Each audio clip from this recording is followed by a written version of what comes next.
सुधा समाधान।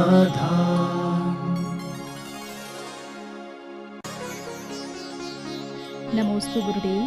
कहते हैं कि ज्ञान बांटने से ही बढ़ता है, और फिर परीक्षा रूम में किसी को उत्तर बताने पर हमें नकल करने का दोष क्यों लगता है? शिक्षा बांटने से शिक्षा बढ़ती है, लेकिन अभी तुम्हें शिक्षा नहीं बांटना, क्योंकि अभी बात तो तुम्हारे पास शिक्षा है ही नहीं। कॉपी में तुमने लिखा है दूसरे को बताना। तुम ये बताओ, तुमने जो लिखा है बेटा वो सही है कि गलत है? बोलो। ये निर्णय अभी तुम्हें भी मालूम नहीं है, गुरुजी को मालूम है। तो तुमने दूसरे को बनाया तो तुम फेल हो रहे थे, बाजू वाले को और फेल कर दोगे। शिक्षा बांटने का उसे अधिकार है जो अपना निर्णय है, जो लिखा है परफेक्ट एकदम सही है। तो तुम्हें शिक्षा नहीं बांटना, अभी तुम्हें शिक्षा ग्रहण करना है। एग्जाम में दूसरे को नकल कराना अपराध की कोटि में आता है। दूसरे को नकल कराने से ज्ञान बढ़ेगा नहीं, ज्ञान घटेगा, क्योंकि वो कानून का, धर्म का, गुरु के साथ छल कपट है। गुरु उस समय एग्जाम ले रहा है कि हमारा विद्यार्थी कितना पढ़ा है, और हम उसको छुप कर के कुछ कराएंगे तो वो दोष की कोटि में आएगा, वो अच्छी कोटि में नहीं आएगा। नमोस्तु गुरुदेव। जब हमें कुछ भी होता है तो हमारे मुख से माँ का नाम ही क्यों निकलता है? क्योंकि बचपन से पापा की एक आदत होती है कि तुम पापा के सामने रोगे तो वो एक झापड़ और देता है। और माँ जब तुम रोती हो तो माँ गोदी में उठा करके पुचकारती है। इसलिए ये माँ का जो संस्कार है, क्योंकि जब भी तुम रोए हो तो माँ ने ही पुचकारा है, इसलिए माँ की याद आती है। और तुम्हें मालूम है बचपन से जब जब रोए तो पापा ने एक थप्पड़ और मार दिया, इसलिए पापा की याद नहीं आती है। नमोस्तु गुरुदेव। टेंशन को हटाकर मन को शांत कैसे बनाया जा सकता है? टेंशन के दो कारण हैं। पहला कारण है महत्वाकांक्षा। व्यक्ति इतनी महत्वाकांक्षा कर लेता है कि उसकी उतनी शक्ति ही नहीं, ताकत ही नहीं, उतना कुछ ऊंची उड़ान भरने की सोच लेता है। हम ये करेंगे, हम ये करेंगे, और ताकत कुछ है नहीं, इसलिए टेंशन होता है। इतना ही सुबह उठकर परिणाम करना चाहिए जो शाम होने के पहले पहले पूरी कर ले। दूसरा कारण है पड़ोसी को देखना। दूसरे को बढ़ते हुए देख करके मन में टेंशन आता है, मैं क्यों नहीं। दूसरे की थाली के भोजन को देख करके भोजन करोगे तो टेंशन आएगा, क्योंकि तुम उतना खा नहीं पाओगे, क्योंकि तुम्हारी जठराग्नि ठीक नहीं है। और जठराग्नि के अनुसार भोजन करोगे तो कभी टेंशन आएगा ही नहीं। अपनी क्षमता, अपनी शक्ति देखना चाहिए, दूसरे की स्पर्धा नहीं करना चाहिए। नमोस्तु गुरुदेव। वास्तविक आत्मसंतुष्टि क्या है? आत्मसंतुष्टि का अर्थ है अपने आप में मैं जो हूँ, जहाँ हूँ, जैसा हूँ, खुश हूँ। आत्मसंतुष्टि का अर्थ है अपनी शक्तियों पर विश्वास करना। हम जितने अपने आप में कुवत रखते हैं, हम उसमें आप में पूर्ण हैं। मैं हूँ अपने में स्वयं पूर्ण, पर कि मुझ में कुछ गंध नहीं। मैं जो हूँ मैं पूर्ण हूँ। हर चीज को थैंक्स कहो। सपोज कीजिए एक व्यक्ति के हाथ में सूखी रोटी है, दिवाली का दिन है। दो व्यक्ति समझना, आत्मसंतुष्टि। एक पॉजिटिव थिंकिंग वाला कहता है कि हे भगवान, मुझे मालूम नहीं था कि तू इतना चाहता है मुझे मालूम नहीं था मेरी इतनी अच्छी किस्मत है, क्योंकि दुनिया में ऐसे लोग भी हैं जिनको दिवाली को सूखी रोटी भी नहीं, मेरे पास तो सूखी रोटी है। हे प्रभु, मैं तुझे थैंक्स कहता हूँ। और उसको अपना पुण्य का उदय मान करके, उसको आभार मान करके खा जाइए, अगली दिवाली पर चुपड़ी हुई रोटी आ जाएगी। यह है आत्मसंतुष्टि। हमारे पास जो है हम उसको कोसते हैं, ये कोई भोजन है क्या? ये कोई भोजन है क्या? बस समझ लेना, आज वो सूखी रोटी है, अगली दिवाली पर वो भी नसीब नहीं होगी। वो रोटी अभिशाप दे के जाएगी कि तूने मुझे कोसा है, इसी सूखी रोटी को भी कोई तरस रहा है।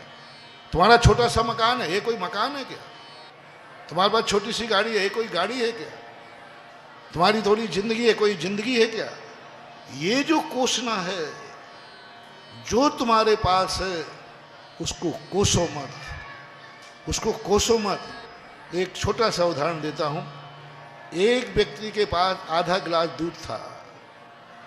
एक व्यक्ति कहता है, बोलो ये गिलास कैसा है? तो एक जो आशावादी है, जो आत्मसंतुष्टि है, वो कहता है आधा गिलास भरा है। और निराशावादी क्या कहता है? खाली। दोनों सही है कि गलत है? एक निराशावादी है, कभी सुखी नहीं हो सकता, और एक आशावादी है, मन चंगा तो कठौती में गंगा। आशावादी आधा गिलास भरा है, उसे भरे की अनुभूति हो रही है, यह है आत्मसंतुष्टि। मैंने कह दिया पॉजिटिव सोच, जो है उसको थैंक्स कहो, जो है उसको आभार कहो। पीछे देखो, जो तुम्हारे पास है थोड़ा पीछे देखो, उनके पास तो ये भी। आगे मत देखो, आगे देखोगे तो ईर्ष्या जाएगी कि मेरे पास ये नहीं है। थोड़ा पीछे मुड़कर देखो, जो तुम्हारे पास है वो उनके पास नहीं है, तो आपको आत्मसंतुष्टि आ जाएगी। और इसका यही तरीका है चिंतन करना। नमोस्तु गुरुदेव। कहा जाता है कि मोक्ष प्राप्ति के लिए निराकुल होना अनिवार्य है, और यदि मोक्ष प्राप्ति के साधन जैसे पूजन, स्वाध्याय, प्रतिक्रमण आदि कोई क्रिया रह जाए, तो क्या हमें आकुलित होना चाहिए या नहीं? वो आकुलता है ही नहीं। पूजन पाठ नहीं करने पर जो आकुलता होती है, वो निराकुलता का ही लक्षण है। एक माँ बेटे को थप्पड़ मान रही है, वो क्रोध नहीं है, वो क्षमा है। उसको क्रोध को क्यों लेते हो? एक मजिस्ट्रेट किसी को फांसी लिखता है, वो हत्या नहीं है, वो सुरक्षा है। रिपीट करता हूँ, एक मजिस्ट्रेट अपराधी को फांसी दे रहा है, वो हिंसा नहीं है, वो सुरक्षा है। वो कितनों को बचा रहा है। एक सैनिक दिन भर बंदूक पे उंगली रखे रहता है, मारने का भाव कर रहा है, दिन भर मारने का भाव करता है सैनिक, तो वो हत्यारा नहीं है, वो देश का रक्षक है। देश का रक्षक क्रिया कर रहा है हत्या की, भाव कर रहा है मारने की। इसी प्रकार धर्म क्रियाओं के छूटने पर जो आकुलता होती है, वो आकुलता नहीं है, वो निराकुलता है। नमोस्तु गुरुदेव। इच्छा के विरुद्ध कार्य होने से हमारे मन में निराशा क्यों छा जाती है? कि हमारी इच्छा के विरुद्ध कार्य हो रहा है, लेकिन सामने वाले की भी तो इच्छा है। यदि ऐसा नहीं होगा तो उसके विरुद्ध होगा, तो किसी न किसी के विरुद्ध तो हो गई। इसलिए हमें ये सोचना चाहिए कि मेरी इच्छा के विरुद्ध भली हो रहा है, लेकिन सामने वाले की इच्छा के अनुसार हो रहा है, कोई बात नहीं, मेरे अनुसार नहीं, सामने वाले को लाभ हो गया, कोई बात नहीं। ऐसा करने से वह जो विरुद्ध कार्य हुआ है, आगे जाकर के वह विरुद्ध कार्य होना बंद हो जाएगा। यदि हम संकलेश करेंगे, बुरा करेंगे, तो फिर हमारे लिए अशुभ कर्मों का बंध होगा। आज एक समस्या आई है, कल 2 समस्याएं आएंगी, ऐसा है। नमोस्तु गुरुदेव। हम कम पाप करके अधिक पुण्य कैसे कमा सकते हैं? कम पुण्य पाप क्रिया करने में कम लाभ और अधिक लाभ। यदि हमारे एक लोटे से हाथ धुलते हैं, तो हमारे लिए 2 लोटे बर्बाद नहीं करना चाहिए। यदि हम वॉश बेसिन में कुल्ला करने गए हैं और नल को चालू किया है, तो जितनी देर में हमने कुल्ला लिया, उतनी देर पानी कितना वेस्टेज हो गया, वो बचाना चाहिए। कमरे में हम जलती हुई लाइट छोड़ के चले गए, अपना क्या जाता है, कमेटी का जाएगा। पंखा कूलर छोड़ करके चले गए, पंखा चालू करके छोड़ के चले गए, तो ये है पाप। जितना जरूरी है उतना ही करने से जो पाप लगता है, वो पाप से दुर्गति नहीं होती। लेकिन ज़रूरत से ज़्यादा करने पर, जैसे देखो एक छोटा सा उदाहरण देता हूँ। एक किसान खेती करता है, एक किसान अपनी गाय के लिए चारा काटता है, चारा जानते हैं, घास काटता है, उसको पाप नहीं लगता। और एक व्यक्ति गार्डन में घूम रहा है, उसने एक पत्ता तोड़ा और यूँ फेंक दिया, तो अब देखना उसने इतना घास काट दिया, उसको पाप नहीं लगा, क्योंकि उसने गाय के लिए घास काटा। यदि नहीं काटता तो गाय भूखी मरती।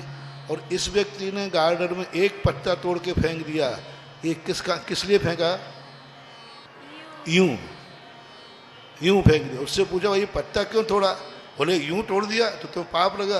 बोले उसने इतना घास काटा तो उसने गाय के लिए काटा है, तुमने यूं तोड़ा है, तो यूं क्रिया करने में पाप लगता है, प्रयोजन भूत क्रिया में दोष नहीं लगता आप लोगों को। नमोस्तु गुरुदेव। क्या स्त्री पर्याय से मरण करके जीव तीसरे नरक से नीचे जा सकता है? नहीं जा सकती है, छठे नरक तक। स्त्री पर्याय छठे नरक तक जा सकती है, क्योंकि स्त्रियों का जो संगनन है वो हीन संगनन होता है। कर्म भूमि में सिद्धांत प्रश्न है सैद्धांतिक, तो कर्म सिद्धांत के अनुसार 3 हीन संगनन स्त्रियों के होते हैं। हीन संगनन वाला कितना भी कसाय करेगा, तीव्र कसाय नहीं कर सकता, इसलिए छठी पृथ्वी तक स्त्री मरकर जा सकती है। नमोस्तु गुरुदेव। माता पिता के पास रहने पर हमें उनकी कद्र नहीं होती, लेकिन जब हम उनसे दूर रहते हैं तो हमें उनकी याद क्यों आती है? सामने मम्मी पापा होते हैं तो उनसे छुप करके भागता है, मम्मी पापा कब बाहर जाएं और हम घर में मस्ती करें। और अब मम्मी पापा नहीं है तो याद आती है, ये कहलाती है अज्ञानता। ज्ञानी पुरुष होता है तो मम्मी पापा जब रहते हैं उनकी कद्र करते हैं, उनकी आदर करते हैं, क्योंकि उनको मालूम है कि मम्मी पापा का क्या मूल्य है।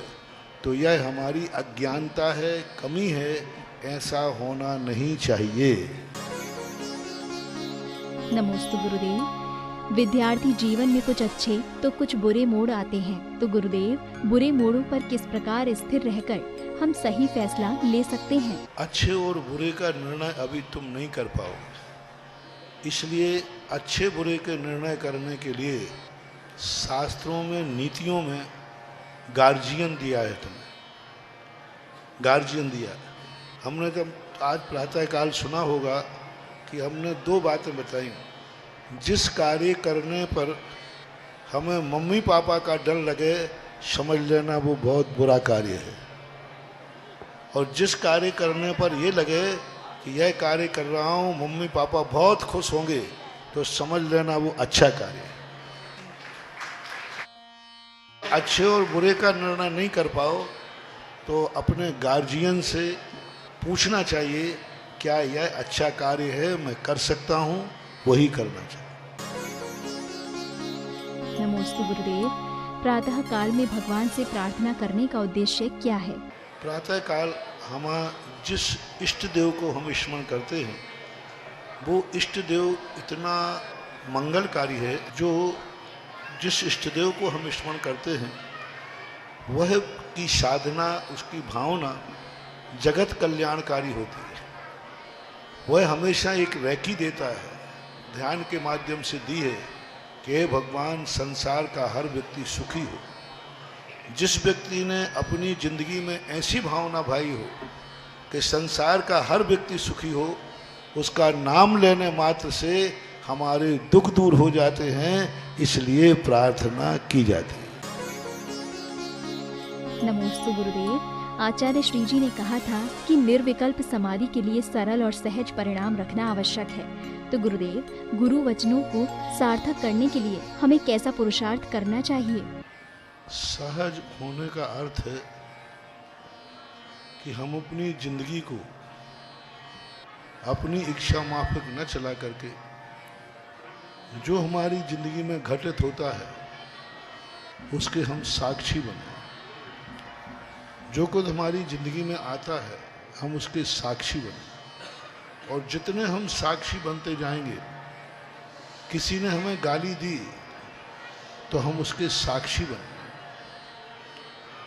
हम उसको ग्रहण न करें, हम उसको अबाउट न करें, हम कान बंद न करें। हम ये भाव नहीं करें कि गाली देना बंद करें, ये भाव भी नहीं करें कि गाली देना बंद करें, ये भाव भी नहीं करें कि हम यहाँ से हट जाएं, ये भाव भी नहीं करें कि गाली दे रहा है बहुत बुरा दे रहा है। ये भाव भी नहीं करें कि ये गाली देने का परिणाम क्या होगा और मैं इसको गाली दूंगा। नहीं, साक्षी भाव। वो गाली दे रहा है, एक शब्द है गाली, गाली शब्द है, मैंने कानों से सुनी, साक्षी। ये होता है सहज भाव। कैसी भी परिस्थिति आती है उसका साक्षी भाव बनने का प्रयास करता है। और जब व्यक्ति साक्षी भाव बन जाता है हर घटना से, वो आश्चर्य से मुक्त हो जाता है। और जब आश्चर्य से मुक्त हो गया, बस वहाँ सहज भाव घटना शुरू हो जाता है, सहज वैराग घटना शुरू हो जाता है। ज्ञानी का सहज वैराग होता है। और सरल भाव का अर्थ होता है कोई भी व्यक्ति हमारी जिंदगी को पढ़ सकता है, कोई भी व्यक्ति हमारे वचनों को, हमारे मन को समझ सकता है। हर व्यक्ति हमारे सामने इतना सहज हो जाए कि उसको डर ही नहीं लगता। जंगल में सीता थी, तो जब जंगल में सीता पानी भरने जाती थी और कहीं अकेले निर्जन में बैठती थी, तो सारे हिरण पक्षी सब उसको चारों तरफ से घेर लेते थे। जैसे ही रामचंद्र जी आते थे, सब भाग जाते थे। एक बार रामचंद्र जी ने पूछा कि सीते, ये क्या जादू है तेरे पास? तो उन्होंने कहा, मेरे पास जादू नहीं है, मेरे पास सरलता है और तुम्हारे कंधे पे वक्रता है। धनुष बाण है ना, तो सरल इतने हो जाओ कि पशु भी आने में तुम्हें निडर हो जाए, और वो भी इतना सोचने लग जाए कि इस व्यक्ति से मुझे कोई डर नहीं है। सामने वाला हमसे इतना निडर हो जाए कि वो अपनी जिंदगी का सब कुछ उगल दे, सब कुछ कह दे। गुरु का पहला गुण है सरलता। इसलिए शिष्य अपने कितने भी अपराध करता है, गुरु के सामने उगल देता है। उसको डर नहीं लगता कि यदि मैंने ये बात कह दी तो कहीं मैं गुरु की नज़रों में ना गिर जाऊं, कहीं ये मुझे रोड पर खड़ा नहीं कर दे, कहीं मेरी बदनामी नहीं कर जाए, ये डर नहीं लगता है। और जिस गुरु से ये डर लगता है, समझ लेना अभी तुमने गुरु माना ही नहीं, वो तुम्हें गुरु मिला ही नहीं। गुरु के पास जाते इतना सरल कि कितना भी बड़ा अपराध हो, उसे ये डर नहीं लगता कि गुरु को सुनाएंगे तो क्या होगा। तो ये होती सरलता कि हमारी जिंदगी में जो भी व्यक्ति आए वो इतना सरल हो जाए कि उसका डर छूट जाए। तो ये सहजता और सरलता के सोपानों पर पहुंचने की एक प्रक्रिया है। संक्षेप में सुधा समाधान।